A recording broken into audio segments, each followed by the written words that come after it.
Hey there, welcome back to the Smell of Logic channel. I am Ramona, and today's Reddit stories, we're going to be doing a couple of different ones, all paranormal related. So let's start with this one right now. I once saw a demon, but I don't know how else to put this. Well, it goes back to when I was just 19. I was having a lot of problems with my parents, so on my 18th birthday, I ran away. This took place in Germany. Well, running away was not the best choice since I had not had any friends and was trying to hide from my family the whole time, so I ended up in homeless shelter in another city. I stayed there for around 3 months until I got my own place. Well, the shelter was just an apartment owned by the state with two other roommates. I'd have to say I don't do drugs and only drink when I go to parties. So one night I was sleeping. This happened to be the time when one of my roommates moved out. So there was only two of us there at the time. Well, I was sleeping, and I don't know the time, but I know it was at night. I suddenly woke up. I could not move or open my eyes. When I was trying to turn to the side, but I could not move. I was laying on my back. Well, the room was dark, but there was only one window, so the moonlight kind of gave it some light. So I looked to the door, which was at the bottom of my bed, and even typing this gives me chills. I saw the darkest of shadow. Even I can't explain it. It was like 6 feet tall, shadow. The room was dark, but the shadow was even darker, like I really can't fully explain it. I laid there for what felt like hours, but maybe it was like 4 minutes, looking at the shadow, and then it just disappeared. Not like fade away, it was just gone. As soon as it was gone, I could move again, and I stayed there, lying awake until the sunrise. Till today, I am not sure what it was. I know that I was not dreaming because I stayed awake for like 4 hours till the morning after I encountered this. Is this something paranormal, or is it just a sleep problem that happened once? Then some of the replies are, well, it sounds extremely like a dog man, my man. They're notably elusive, and the one I saw years ago in my teens was also blacker than the shadows. Someone else suggests research sleep paralysis, and it does sound a lot like that, but that doesn't mean it couldn't be something else either. This is a common told story. Research sleep paralysis, night hags. I've heard the shadow darker than the dark story many times. I believe it's more than just a sleep issue. And there was a update there. Also, for a long time, I struggled with thinking that I'd encountered something demonic and it had attracted evil forces. It's sadly quite common with experiences like this. The staring, darkness, and being in a vulnerable space. They're cautious and stealthy, and mostly they are just curious to observe humans. Oh, so this wasn't an update. This is just somebody else replying. I know it's hard for folks to accept or consider given how they appear, but really they are more interested in observing people than harming anyone. That flips if you act aggressively. You shoot at it, all bets are off. Glad you're safe, and I hope knowing its name helps you to process the experience more fully. Someone else replies with, I had the same experience. It was about the height of the ceiling black figure. I was paralyzed, and when I broke free, I got up and tried to tackle it. I flew into my closet. It was also weirdly, disproportionate in front of my eyes in the dark. First, show no fear. Second, this could be sleep paralysis and a bad dream. Our brains can create these things even when you're half asleep. And 3, go to a psychic or someone that specializes in witchcraft. I saw a similar figure about 6 or 7 times in my home that I can remember. I was wide awake and it was during the day. 4 of those times with other people who also witnessed it. I don't know if it was a demon or a human spirit, but either way it was very, very creepy. He's scary. Edit, but I wasn't able to get rid of him with the help of a Catholic priest. And someone asked what it looked like. Was it intruding, threatening, and in what context? And did it have any distinguishing features, or was it just like a black, light-absorbing thing? And that one replied with absolutely no facial or distinguishing features. He was completely black and, yes, light-absorbing. That was a good description. But you could clearly see that it was a man. Clear head and shoulders, arms, shape of body, legs, and feet. Once my mom mistook him for my dad walking down the dark hallway and followed him into the kitchen. We could see him walk down halls, staring in rooms, or in doorways. Once he ran at a fast speed outside the house and through the garage doors. The activity in the house was super creepy and frightening, which I attributed to him. His presence itself was oppressive and heavy, but maybe not threatening, which makes you question if he was in fact a demon, which I would assume would feel very terrifying. Someone replied to that one with, "It seems like a squatter. I never heard a sleep paralysis demon or ghost being chased away. Usually you couldn't move. Plus, it was witnessed by the others, too, meaning it could possibly not be a sleep paralysis. After all, I don't know. You know the story. I'm just comprehending it. Sorry for my bad English, though." Someone else replies with, "It's sleep paralysis. There's no way paranormal. I used to get it all the time. Usually you will get it lying on your back. I hallucinated all types of things, shadow figures, spiders, intruders, etc. I also used to get a lot of sleep in school and my head down on the desk. I'd also hallucinate. My teacher was coming to shake me and wake me up. I was frozen and I couldn't move." So this is pretty common and is known as sleep paralysis. Yes, you were awake, but you were still in a deep sleep cycle, which is why you couldn't move. This also explains that you saw something as you're technically dreaming. Next time it happens, if you see something, pay attention to your senses. Yes, you can see it, but can you hear it? Can you smell it? Can you feel it? Most of the time, the answer is no. It helps you to remember that although it is creepy, it is not real. Many times as a teenager, I would wake up and see shadows darker than my dark house. They would fill the doorway.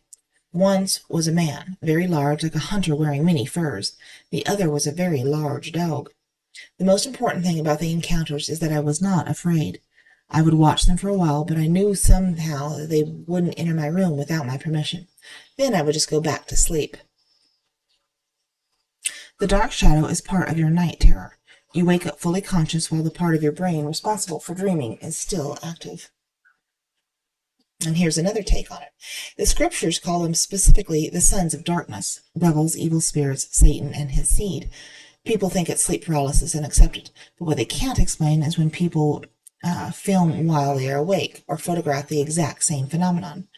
These entities coexist with us in this realm and our ancestors who recorded their interactions with these entities and the havoc they brought with them, what they did, how they are to be mindful not to be seduced or to give ear or to go looking for such things. Drinking excessively can weaken a person, opening them up to spiritual attacks. The scriptures are specific about drunkards, sexual deviancy, and being promiscuous, seeking after communing with spirits, stealing, etc., as opening doors to these entities, leading to attacks and possession of the body. Though corruption of the mind is harmful, and to harmful practices that open up further a person, including thoughts and behaviors, is their MO. People who see these entities in the woods, they even report them and make films about them. They also inhabit abandoned buildings, especially ones that have a disturbing history. They are the cause of the disturbance and possible abandonment. It isn't coincidence when people go to investigate trauma-laced buildings with a dark past, they find dark entities in possession of said property. Needless to say, those places are also documented as places these entities, the sons of darkness, frequent. Practitioners of dark rituals know about these entities. It is alleged that King Solomon had these entities under his control at one point. So if it is sleep paralysis, how can a king have sleep paralysis under his command? That's not what you are being told. It's exactly what you think it is. A spiritual force manifesting in your space, and it's the fear of seeing this that paralyzes a person. And those entities have the ability to induce the fear, again, documented by our ancestors who wrote those accounts. And other things they do to human beings I won't go into. Remove things from your life, and you will not be bothered by them. Watch horror, porn, be a drunkard, listen to the desires of your heart, of evil inclinations. Be selfish, angry, destructive, and narcissistic, and you will be visited by these entities because you have invited it. Live a clean, healthy life. Love your neighbor and be kind to everyone. Yourself, too. Don't go after lustful, drunkard desires. Tell lies, practice things warned against as opening doors to these beings, and you will be okay. Someone has to tell you the truth, regardless of the backlash. It must have been very scary. Yeah, it was a lower demon entity. Yikes. If you still feel the presence, do something about cleansing. Get some holy water and Palo Santo. Spray the holy water from left to right, bottom to top, all over where you live now and yourself. Same with the Palo Santo. Those who are one of the most powerful cleansings to get rid of demonic entities. But I would also put a bit of salt in the corners of your home. I believe you, and this phenomenon has existed in all cultures since the dawn of time. It has never been painted by artists, or it has even been painted by artists. It's chilling even if it's your brain that plays tricks. I had the same thing happen to me when I was about 22 years old. Everything about your experience is the same as my experience. The only difference was that this black human shape, standing at the end of my bed, absolutely hated me. I felt the frustration this apparition was feeling, as there was no way for it or he to actually harm me, because it and he was not part of my physical world.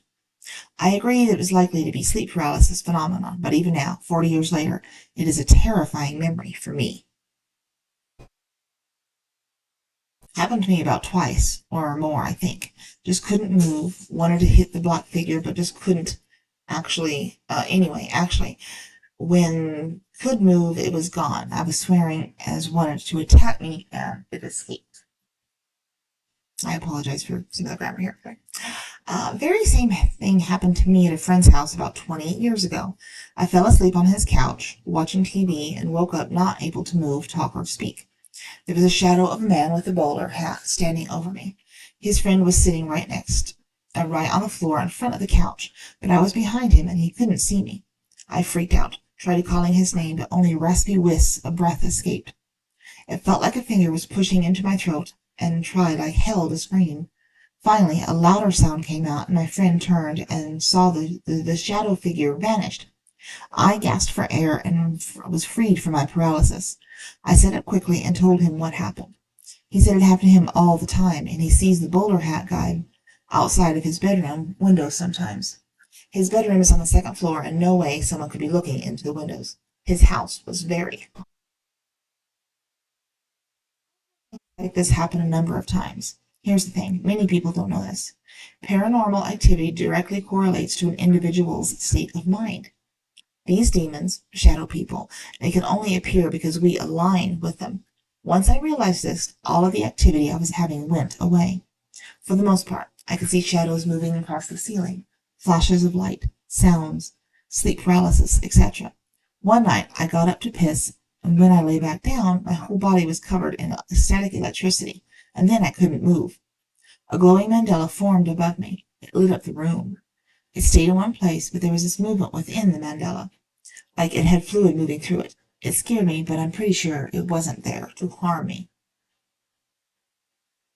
I believe what you experienced was a hypnotic hallucination with associated sleep paralysis. There are sleep disorders, and they can occur alone or simultaneously. I think we live on the edge of many different dimensions, just like light is composed of many different bands of radiation. They can bleed over when our brain is in a certain wave state. Someone else suggests that they are jinn. It really depends on how you look at it, I suppose. It's called sleep paralysis, and I have experienced it many, many times. I actually had a condition called recurrent isolated sleep paralysis, which was due to severe stress.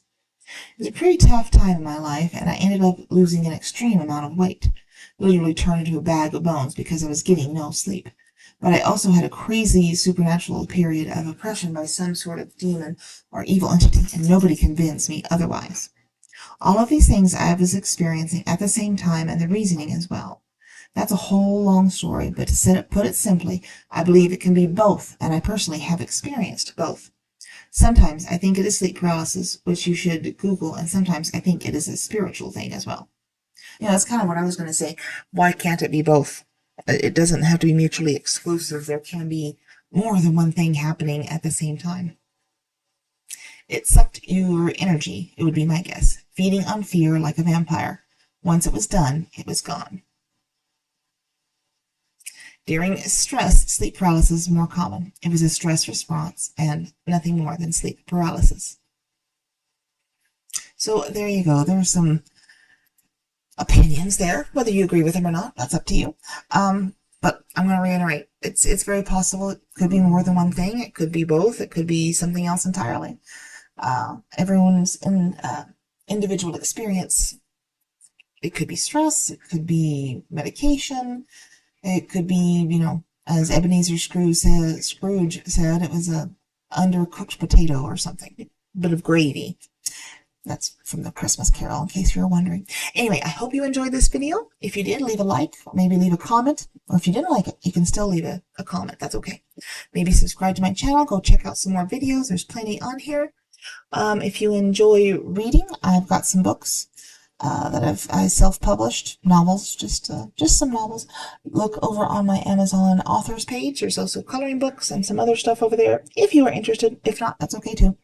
But thank you for listening and reading, or listening and watching, I guess, because you're probably not reading this. I hope not. That would be kind of awkward considering there's no words here.